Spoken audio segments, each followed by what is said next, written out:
Do you have any answer yet from DPKO about what Mr. Ladsous said at IPI about NATO versus the Mauritanian agents? Okay. Regarding what you were asking yesterday, I can confirm that the UN is currently updating its protocols and procedures to address issues of access to assets and information in all UN missions.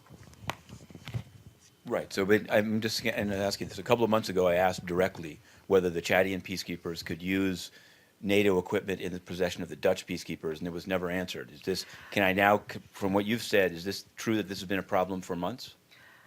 I mean, this is an issue that we've needed to deal with. We're not able to speak about particular arrangements by troop contributing countries. That's not in our capability. But this is something for which we've needed to update protocols, and we are currently updating protocols and procedures in order that you'll have access to assets dealt with in a better way. But isn't the mission responsible when for example, the Netherlands contingent deployed to know whether in extremis, when under attack by terrorist or extremist forces, whether these can be shared with other peacekeepers? We try to work out things, but you have to remember, the UN itself is not the owner of these equipment, and the UN itself is not the employer of the peacekeeping troops. These are national contingents in service to the UN, and their equipment are equipments by the national contingents. But when they say same chain of command, having said that, what we're trying to do, we do have protocols and procedures in place,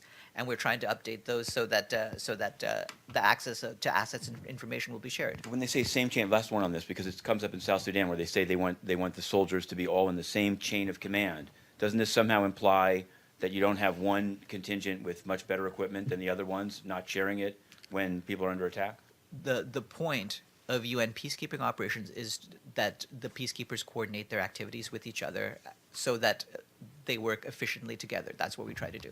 Letter to Ban Ki-moon, or open letter to Ban Ki-moon. In South Sudan, almost all media organizations have written an open letter to Ban Ki-moon urging that after a week of being banned from entering them, that they be allowed to access and report on the protection of civilian sites in UN House and Tomping. They say that there's no basis for keeping them out, that they're unable to report. So they've asked him directly in this open letter that I'm staring at to change the policy and allow them access. What's the overall policy of the UN, and why hasn't it been implemented, if it is what I think it is, in this case?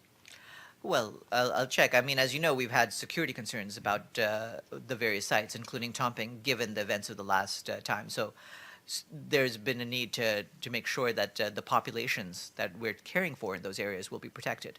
Beyond that, I'll check if there's any other thing. I mean, even in other circumstances, the UN sees the benefit of having reporting of even of dangerous situations. People they know that it's dangerous. They want to report on it. Certainly, and we try to open up sites as quickly as we can, but we try to do that with respect for the security concerns. And as you know, the last week and a half has been a fairly exceptional circumstance in that regard. Can I ask you about Bangladesh? Sure. There's a call after that terrorist attack on the Holy Artisan Bakery.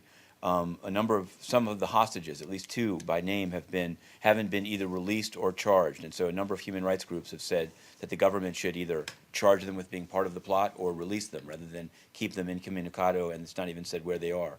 Is the UN system aware of that, and what's their view of it?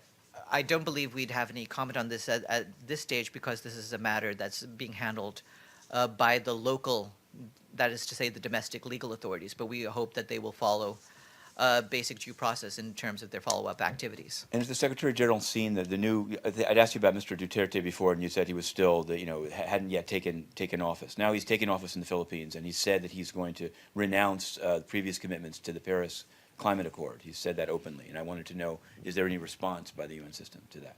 We certainly hope and expect that all countries will take their commitments made in Paris seriously, and we want all of them to sign on to this climate change agreement for the benefit of each individual country and for the world as a whole. Now let me get to our guests.